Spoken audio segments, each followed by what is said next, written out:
Thanks for staying up later, and special thanks, I guess, to Paula Zahn for doing that. Now you've made 2 stops on the late night tour. You were on Letterman recently, and now on this program with an infinitely smaller audience, I'm sure. But nonetheless, I guess some people who are night owls never see you on CBS early in the morning. No, no one watches CBS late night right now. Actually, you know, it's very interesting how your body clock sort of adjusts to all these demands that are made on your time or of your time.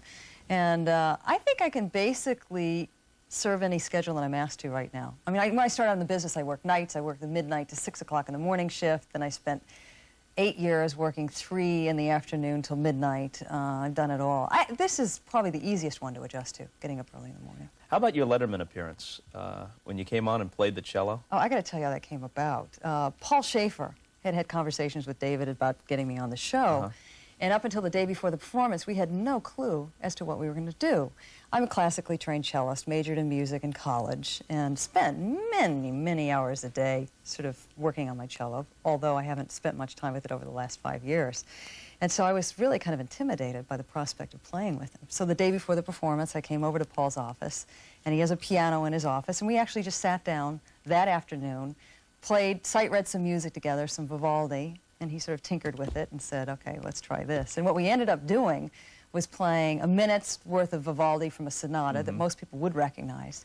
And then we vamped into Day Tripper by the Beatles. Right. And it really the only Vivaldi Beatles medley that you'll ever hear. I've ever been privileged to hear. Thank God he's not alive today. He'd be turning around in his grave.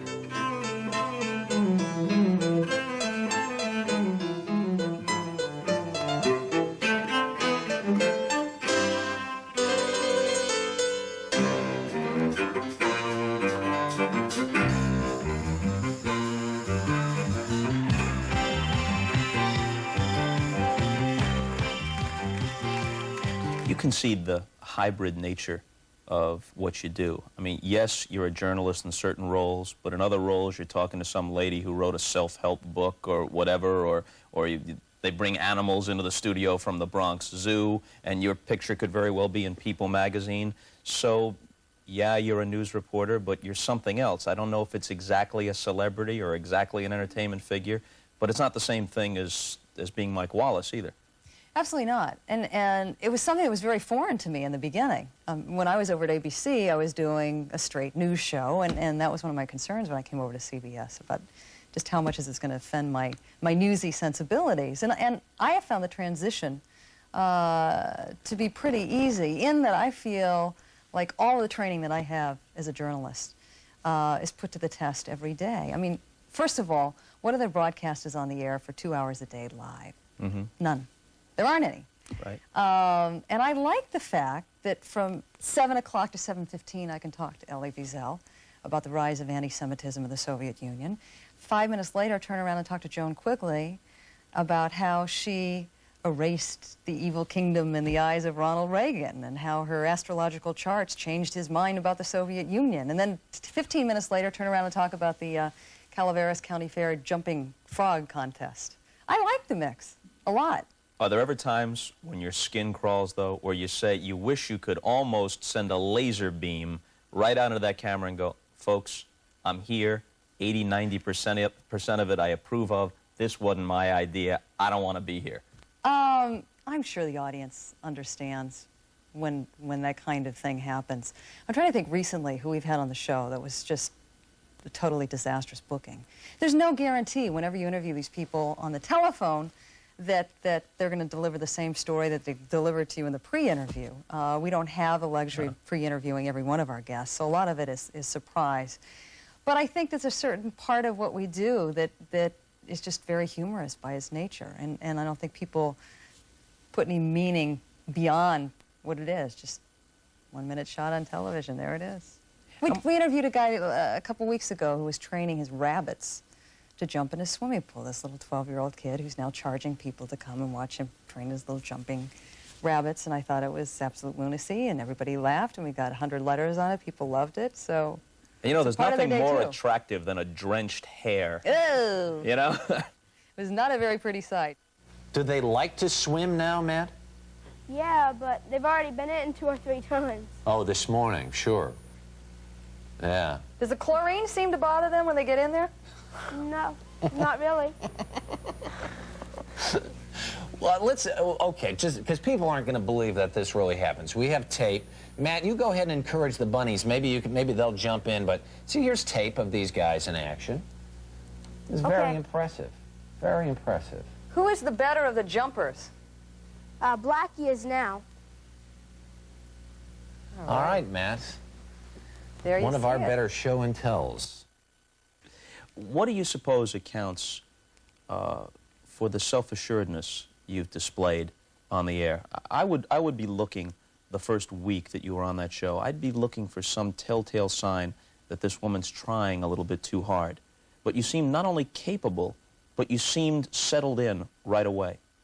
Thank you. I really did feel comfortable that first week, and it had a lot to do with how I was received at CBS. It's not the most comfortable thing coming in after someone has been let go.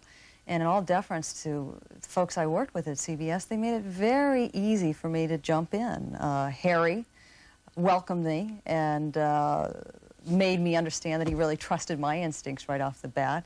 And also, I've been doing that kind of thing, although not on a morning national broadcast, for many, many years. And it just sort of all came together for me. How much did you benefit with your arrival coming in the midst of all the Today Show turmoil? I think a lot. It's the first chance that we've had to win some of those viewers who are very habitual by nature. Yeah. I mean, when you talk to some of these people that I've run into on stories all across the country, you're their morning cup of coffee, and they don't like it when you mess with their routine. So we have, in fact, won over some of those disenfranchised viewers. What was your take on the Paula Norville situation? Well, in all honesty, I was very offended by it. I really didn't understand the kind of coverage that I saw circling around it. I found it very sexist. I'm not so sure that if Bryant Gumbel had been replaced by a younger, more handsome version, that it would have precipitated the avalanche of press clippings that we saw out there. And I thought the coverage in and of itself was pretty unfair to Deborah and Jane. They were sort of in a lose-lose situation at that time because they both were professionals. It wasn't as though Deborah had come into the business after 1 year in the race. Well, something that was interesting right from the start, even before it became plain that Jane was going to leave, when they took a three-shot, Gumbel, Pauley, Norville, the average person, or at least most people in the press, perceived that as Jane's part of the program being halved. They didn't think that Bryant and Jane's was cut by a third. It was Bryant stayed right where he was, and the other half was divided between these two women. Now, isn't that interesting? If a man had been sitting there, would it have been perceived that Jane's role had been cut in half? Not necessarily. Yeah, I don't think so. That doesn't make any sense. It's also the first time we've seen a major shakeout like that in the morning, as of late, which also I think helps explain the amount of attention it got. But as a woman, once again, I found it extremely insulting because we weren't talking about two newcomers to the business. And it was also construed as a catfight, and from what I understand, from what I've read about both Jane and what Deborah have said, it simply just wasn't that way. Do you find that people think you came from nowhere? Your work has been very well received on CBS on the morning program with Harry Smith, but you've been in the business almost, what, 15 years before you arrived at this point. And when I first started off at CBS, I kept on getting these questions, well, tell us about this meteoric rise of yours. I'm like, wait a minute. Have you forgotten that I started in Chicago 15 years ago working as a writer and then moved? I've actually worked in, I don't know, 10 major markets. I went from Chicago to Dallas to San Diego to Houston to Boston to Los Angeles to Washington, now New York. It's taken a lot of years to get here. But it was funny because even though you pass those rites of passages in local markets and you win some sort of acclaim for stories you've done, you're still a nobody when you come to the network because what you've done up to that point is basically meaningless. And I can remember at ABC hearing this chorus of, who is this Paula Zahn? No one had a clue as to who I was.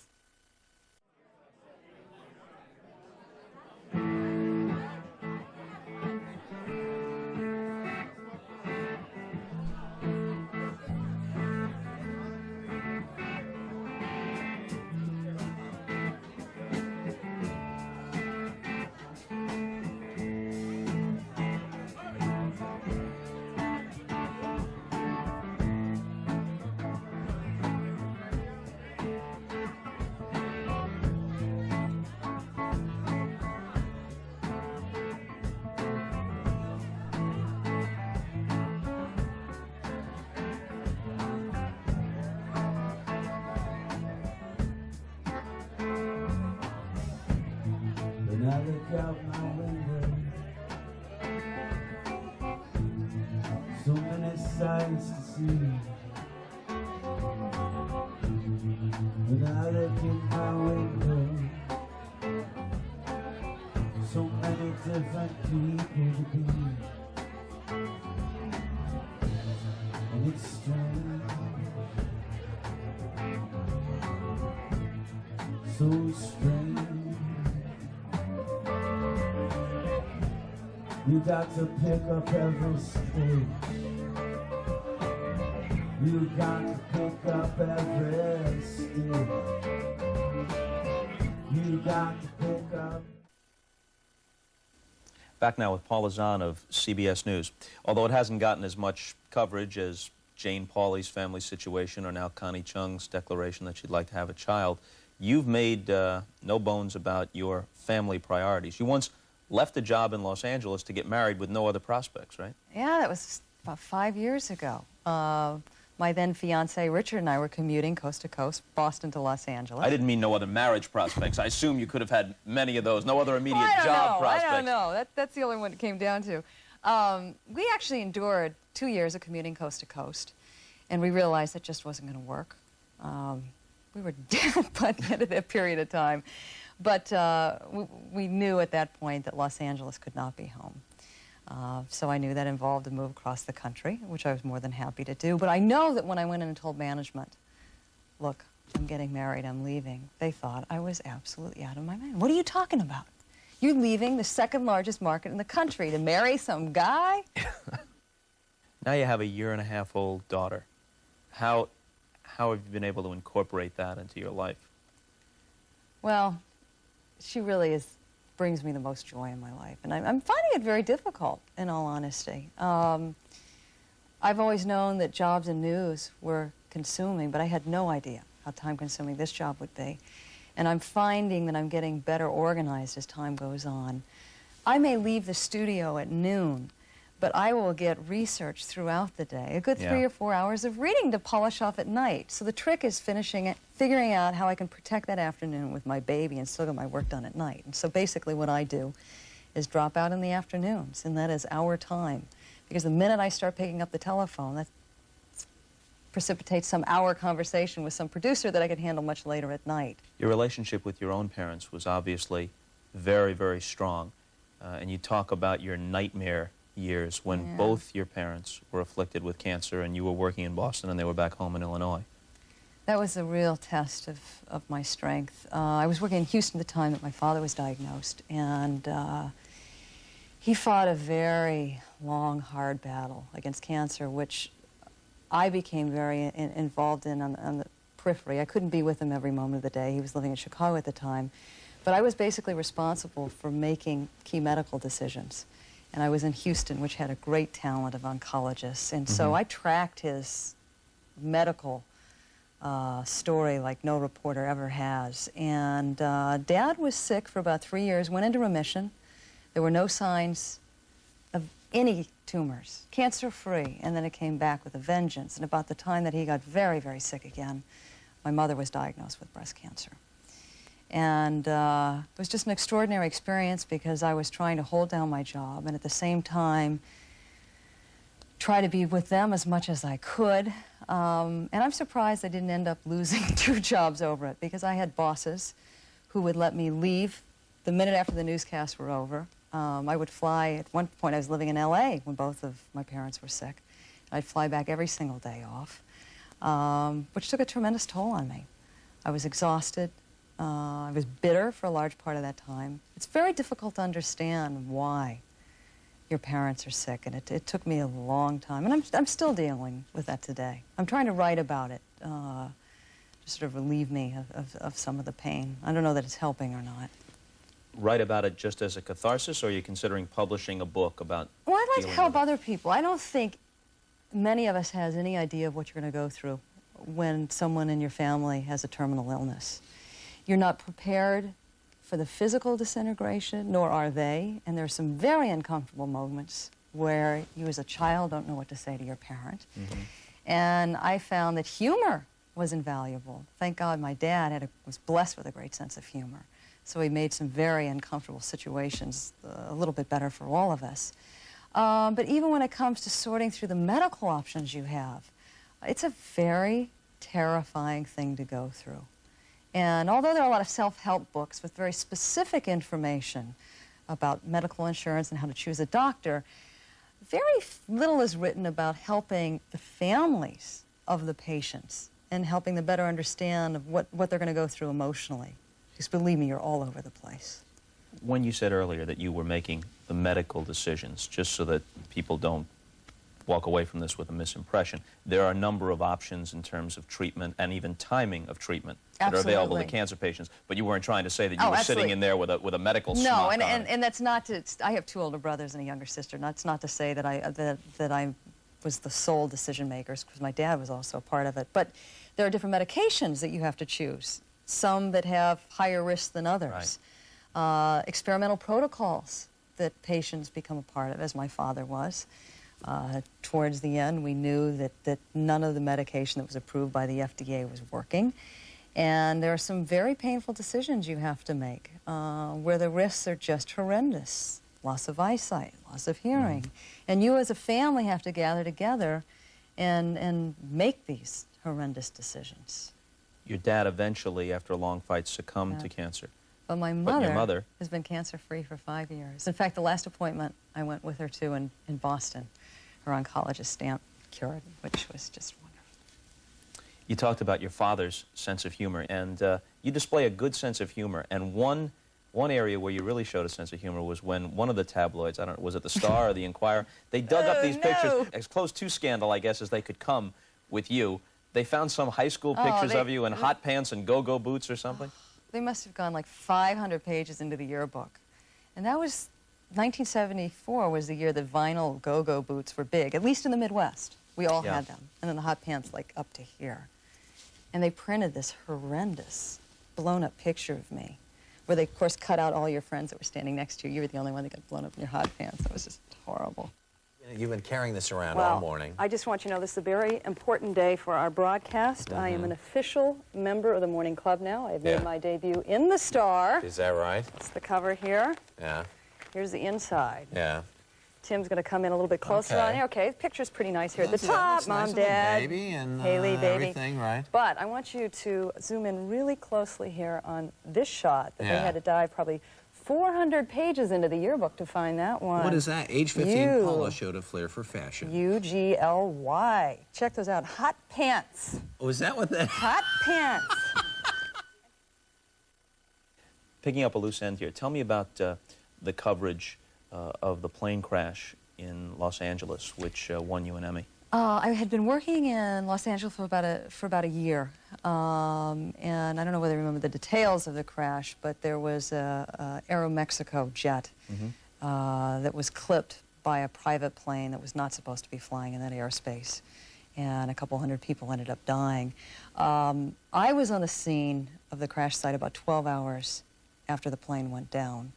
And even at that time, there were family members who were coming back to their homes for the first time, because the area, of course, had been evacuated, not knowing whether they had loved ones still trapped inside their homes. Of course, some people had been running errands during the day, and they came back to find their homes in flames. It was tremendously taxing, because in the first place, we couldn't provide any information to these family members. That would have been irresponsible. We couldn't confirm that their family members were alive or dead inside their homes. And what we witnessed was just brutal. In many ways, it's like a storm that you've seen hit, where the damage was very intermittent. You'd see one house that was unscathed. You go to another home that wasn't standing at all, and yet you'd see a tricycle on the back patio that was as it always was. A rubber ball on the back patio, not touched. We got there early enough that we found captains' jackets, the captains of the jet's jackets, hanging in the trees. It really was a horrible sight that I could not wipe out of my mind for many, many months. The coroner's office officially called off its search for more bodies earlier this evening. This area has been off limits to everyone all day long except for investigators, but tonight for the first time sheriff deputies led us behind the police lines to take a look at some of the destruction, and that was after they hauled away some of the debris. At about 7 o'clock tonight, crews moved one of the largest pieces of the DC-9 fuselage that was left intact. It was blocking Carmenita Road and was moved across the street to an area where all the rubble is being collected. And for the first time, sheriff's deputies took us down Carmenita Road, which had been shut off to everyone except investigators. This is what we saw: a seared tree. Hanging in it, the sleeve from one of the pilot's jackets and a seatbelt. At the back of 3 homes destroyed in the explosion, debris everywhere. Somehow, at all of the homes, children's toys left unscathed. Everything else scorched. Well, if you don't sleep very long, you can catch Paula Zahn at 7 o'clock Eastern Time on CBS. She may or may not be wearing these shoes when she's sitting next to Harry Smith. What are the odds? Probably not. Probably not? These are more like Friday shoes. Any chance Harry will be wearing them? Absolutely not. See you later. Thanks. Her songs, her sadness, and a new path. It's Ronnie Spector tomorrow on Later.